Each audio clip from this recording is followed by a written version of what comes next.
And the GCN Radio Network. Well, it's great to have Ron Paul with us for a full half hour today in his very busy schedule. I have a lot of emails here, questions that listeners want me to ask, so let's go ahead and get into the questions.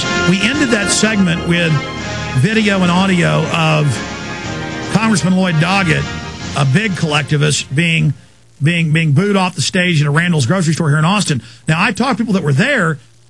They said, we don't want this. And he said, I don't care what you want. I'm going to do it. I saw him during the cap and trade say, I don't care if I'm getting 5-to-1 calls against this. I'm going to do it. That seems to be his call sign. And then the media is acting like it's un-American and bad that citizens would dare chant at him. Is it un-American to go talk to your politicians?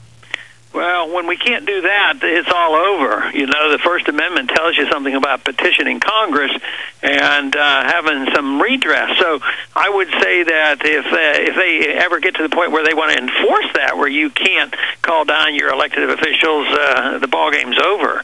But right now, I think there's still enough room. You're still on the radio. I still speak out. I still am in Congress. So we have a vehicle. The answer is going to be, can we awaken and alert enough people to become activists and rally the cry for freedom? So the control freak statists are in a race against time. We're in a race against them. Where would you put our situation as humanity, as an American people? We see a huge awakening taking place. Is the momentum beginning to shift in our direction? I don't think there's any doubt about it. I keep thinking about what our history was like in the 20s and the 30s. In the 20s and the 30s, early 30s, everything had already shifted intellectually. But even when Roosevelt ran in 1932, he ran on a conservative platform, the gold standard and balanced the budget, and criticized Hoover for doing all the dumb things.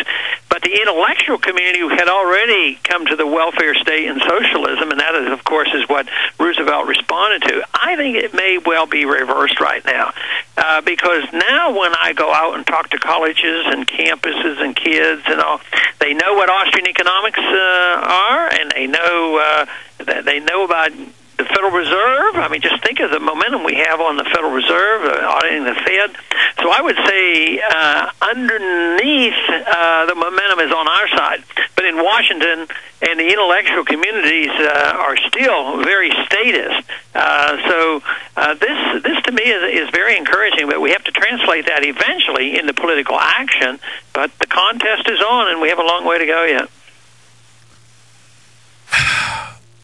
Congressman, what are the tricks up the sleeve of the establishment? The people don't want socialized health care. They don't want open borders. They don't want new wars. They don't want a private Federal Reserve that's above the law. But the establishment, it seems, instead of trying to give an olive branch, seems to be entrenching themselves further. I mean, you're a well-read person. I'm sure you know Alabama's announcing they're going to use regular Army as their new police force. Schenectady, New York's asking for federal troops. The Marines in California are running DWI checkpoints.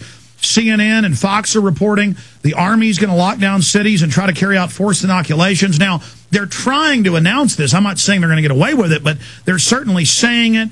Martial law was threatened against Congress last year. They didn't give in to the bankers. Clearly, Northcom, it appears, is a receivership arm now for the offshore corporations that are trying to sanguinate or absorb the United States. Your comments on the swine flu, the hype, the fear, it's killed less than 200 people in the U.S., and the regular flu kills 37,000, the CDC says, but they're saying the end of liberty, the end of freedom, forced inoculations because of a couple hundred dead. Is this an excuse for federal expansion of power?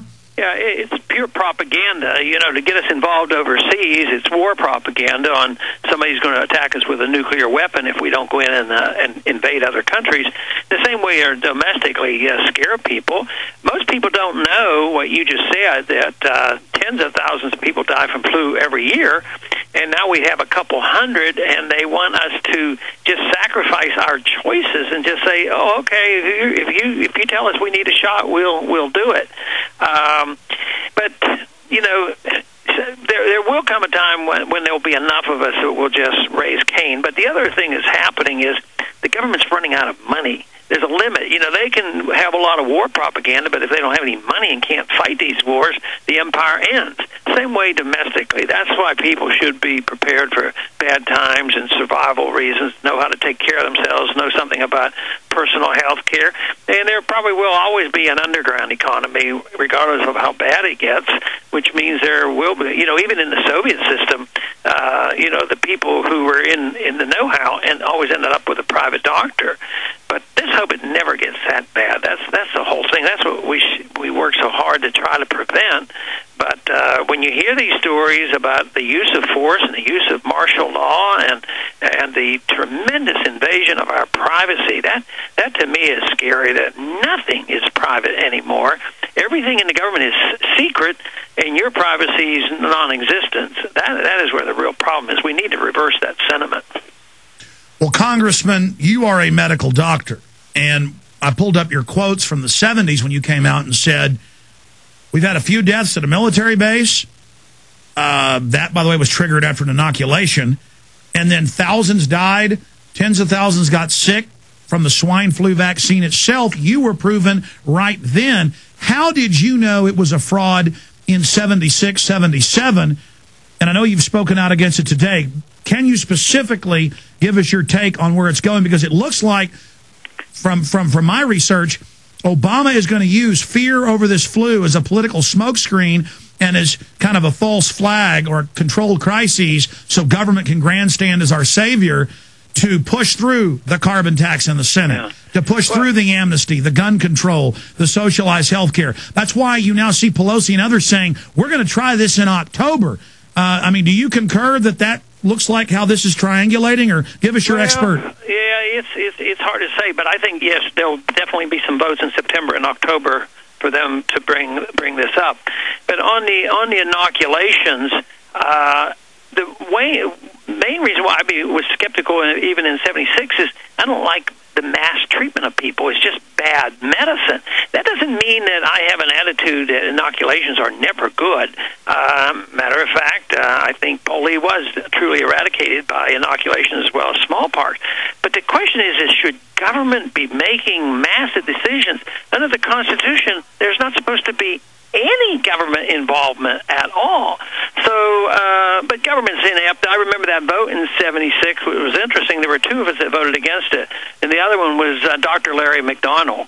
And I'm sure you remember that name, but he and I were the only two, and we were, I think there were 3 physicians in the Congress, but the 2 of us as physicians voted against it, believing it was bad medicine.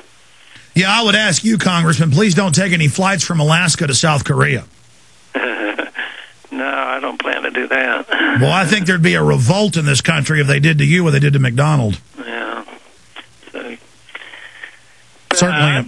We will continue the fight. There is no doubt about that. But the momentum is on our side. You know, people have warned me all about taking on the Federal Reserve.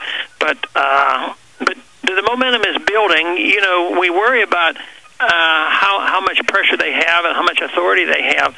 But because we've done our grassroots work, we've gotten the large majority of members of Congress to support our auditing bill. And that didn't come from me persuading the congressman. That came from exactly what's going on at these town hall meetings, the people being upset.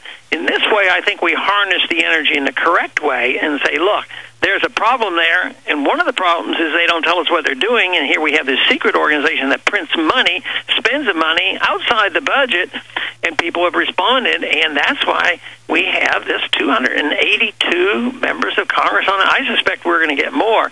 Once we hit the 290, which means that we'll have 2/3 vote, or the 300, right in that area, I think that's the time I'm going to really start putting pressure on the leadership to bring this up. So far, they're indicating that they'll bring the bill up, you know, in a mixture of other bills, but they might get bogged down. So I think after we go back there, you may be hearing some announcements on where we want to direct our energies, because we have such great momentum on that issue. And then if the Senate tries to block it with a procedure, that is going to be political suicide, isn't it? Because, I mean, in polls, over 75% of Americans want to audit or abolish the Fed, that will only say, what are you hiding? Why can't we look at what you're doing? I mean, did you see Bernanke? Well, obviously you did, sputtering and bumbling around on PBS in Kansas City about why no one can see the books. I mean, he looked like Sylvester caught with Tweety Bird feathers sticking out of his mouth. Yeah. And, you know, what I'm suspecting, and we'll see if I'm right about this suspicion, is I think eventually they're going to use national security as an excuse to keep the books closed. You know, a lot of times what the CIA does and all, they say, oh, national security, you're not allowed to know this. We can't try this person, national security, because they do use funds to get involved in foreign affairs because they can make deals with other governments, other central banks, international financial organizations, and that's the kind of stuff that they don't want us to know about. So if there's some really big deals going in there and they don't want us to know about it, we'll see. We'll see if they start talking about, well, there's some of this stuff you guys shouldn't know because that might undermine our national security.